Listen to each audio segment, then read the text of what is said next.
महाशिवरात्री ही सगळ्यांसाठीच पवित्र असते. पण अशा कुठल्या 4 राशी आहे ज्यांना महाशिवरात्री ही ट्रान्सफॉर्मेशनची रात्र असते, जीवन बदलवणारी रात्र असते. त्यातली पहिली म्हणाल तर कुंभरास. कुंभरास ही शनीच्या अधिपत्याखाली येते आणि त्याचे अधिपती, शनीचे अधिपती आहे हे शिव. त्यामुळे कुंभ राशीसाठी ट्रान्सफॉर्मेशन पिरियड आहे महाशिवरात्रीचा. दुसरी म्हणाल तर मकर रास.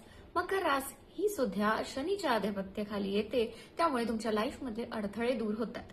तिसरी म्हणाल तर वृश्चिक रास. वृश्चिक म्हणजे ट्रान्सफॉर्मेशन आणि शिव म्हणजे स्वतःच ट्रान्सफॉर्मेशनचे अधिपती असल्यामुळे वृश्चिक राशीसाठी महाशिवरात्री खूप जास्त पवित्र असणार आहे. चौथी म्हणाल तर कर्क रास. चंद्रा स्वामी असल्यामुळे महादेवाच्या डोक्यावरती जो चंद्र आहे ह्या लोकांसाठी पवित्र असणार आहे.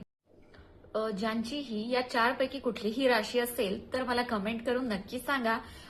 अंक ज्योतिषाच्या नुसार 2, 4, 8 आणि 17 ह्यामध्ये जर तुमची डेट ऑफ बर्थ येत असेल त्यांच्यासाठी सुद्धा ही रात्र म्हणजे कर्मशुद्धीची रात्र आहे. अशाच माहितीसाठी फॉलो करा शाईन विथ नंबरला.